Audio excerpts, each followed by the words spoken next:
Bom, pessoal, então, dando continuidade ao nosso modelo de risco moral, vamos calcular aqui, né, o payoff esperado do principal. Por que payoff esperado? Porque pro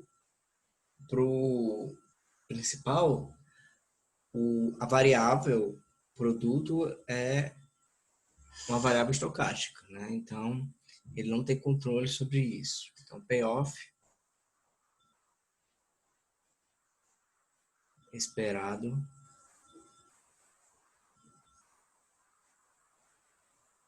do principal, né? Então, vamos ter dois tipos de payoff esperado: E1 e E0.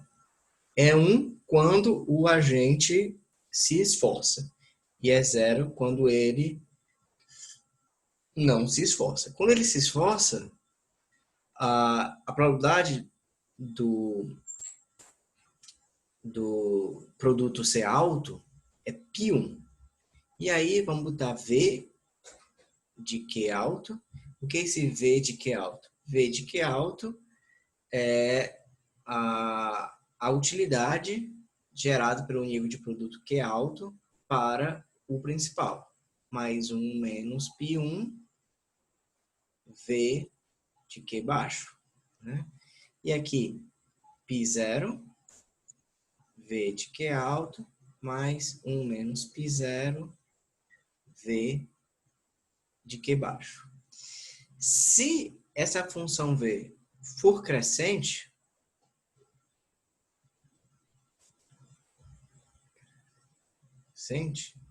que é algo que faz sentido, né?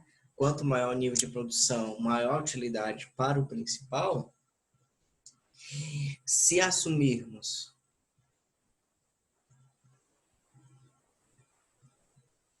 a hipótese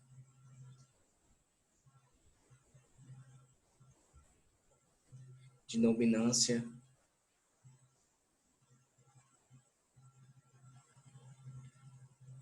estocástica,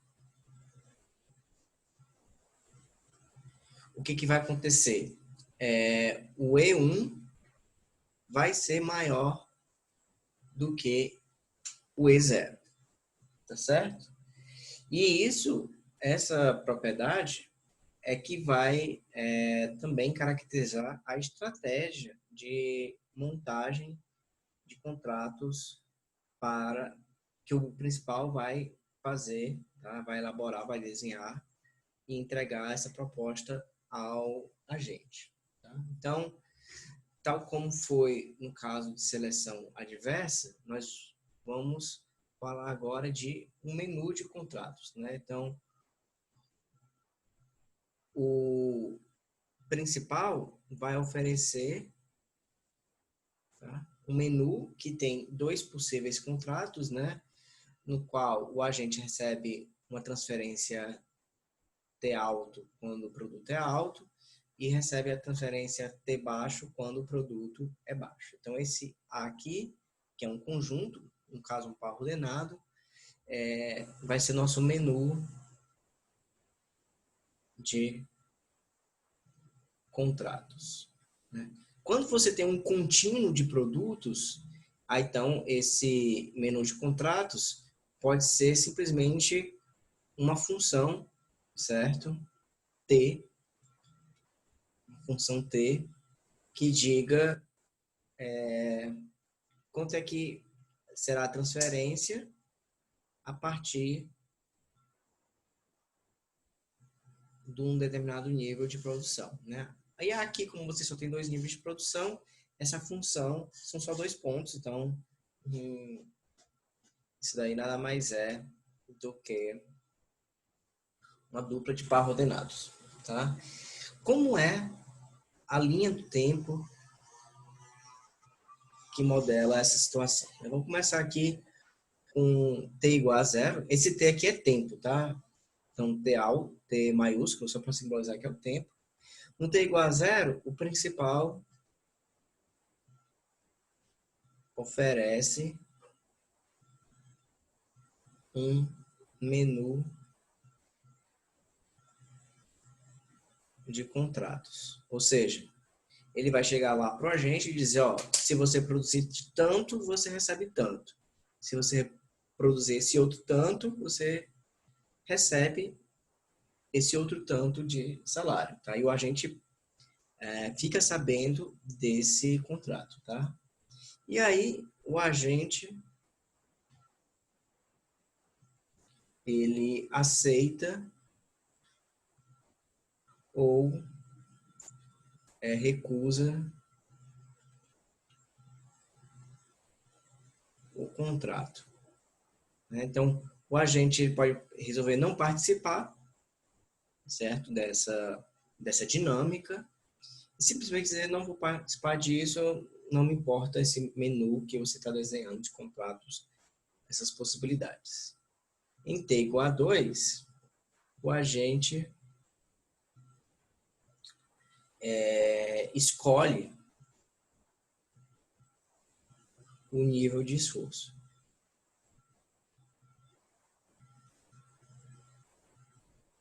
Que nesse modelo nosso mais simples, ou vai ser igual a 0, ou vai ser igual a 1, né? Se ele se esforça ou não. Em T igual a 3, a natureza decide o nível de produção Q, né? Só que lembrando, ela vai decidir com um certo nível de probabilidade que muda com o fato do agente ter ou não se esforçado no período anterior. E por fim, em T igual a 4, o contrato é executado, né? E aqui a gente também vai supor, tal como foi no modelo de seleção adversa, que existe uma corte benevolente, né? Ou seja, grátis, não gera custos, que vai forçar o cumprimento desse contrato, tá bom? Garantir que esse contrato seja cumprido, certo? Então, tá. Então, o que acontece, né? O valor para o principal, né, vai ser π1, aí vamos colocar SQ alto menos T alto, né, porque ele vai receber, esse aqui é o nosso V de Q alto, né, como Q alto depende do T, então naquele caso lá, eu nem tinha colocado o T, mas aqui vamos deixar mais explícito.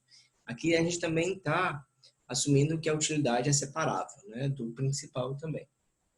Mais 1 menos π1, S de Q0 menos Q0 não, Q baixo menos T baixo, e aqui o V0, que é quando a gente não se esforça, aí você vai ter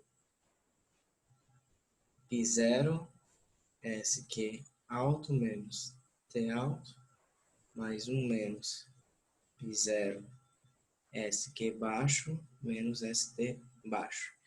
E aí, como você está trabalhando apenas com 2 níveis de produção, então, em vez de trabalhar com a função S de Q, a gente pode simplesmente trabalhar com os valores, as imagens dessa função nesses pontos específicos, tá? O Q alto e o Q baixo. Ou seja, nós vamos aqui passar a definir o SQ de alto simplesmente de S alto e SQ baixo com S baixo, tá? Mas quando você não tem isso, né? Você tem um nível, você tem um contínuo de produto, você não pode fazer isso, tá? Obviamente. E aí, de novo, com a hipótese de dominância estocástica, então, hipótese de dominância estocástica, te induz, né, que o V1 vai ser maior do que o V0, certo? Muito bem. S aqui, né? Então, o principal, ele vai querer maximizar essa expressão aqui, sujeito às restrições do principal. Tá? Então, quem são as restrições do nosso problema, né? Do agente. É o seguinte, o agente, ele só vai aceitar exercer o nível de esforço se a utilidade esperada dele, exercendo o esforço, for maior do que a utilidade dele não exercendo o esforço. E como é que a gente vai representar essa restrição matematicamente, né? Muito simples. A utilidade esperada quando ele exerce um esforço é essa daqui, né? Porque está de acordo com a probabilidade. O T barra alto, o T barra baixo, eles estão numa relação biunívoca com o que é alto e o que é baixo. Então, a probabilidade dele ocorrer é a mesma, né? A probabilidade do T alto ocorrer é a mesma probabilidade do Q alto ocorrer. Então, essa aqui é a utilidade da transferência que ele vai receber do principal, menos o nível de esforço φ, né? Isso aqui tem que ser maior que ou igual a π0, U de T alto, mais 1 menos π0, U de T baixo. Assim, cadê o esforço de quando ele não... Cadê a desutilidade quando ele não se esforça? Lá no início, eu falei para vocês que a gente vai normalizar essa desutilidade de não se esforçar em zero. Tá? É só normalização padrão. Essa restrição é que a gente chama de restrição de incentivos. Certo? Ou seja, é uma restrição, o T alto e o T baixo, eles têm que ser escolhidos satisfazendo essa desigualdade de modo a incentivar o agente a se esforçar. Além disso, o agente tem uma outra decisão, né? Além de decidir se ele se esforça ou não se esforça, ele tem uma decisão anterior a essa, que é se ele participa ou não dessa dinâmica, né? Do contrato. E aí, a gente está falando agora da restrição de participação, que é o quê?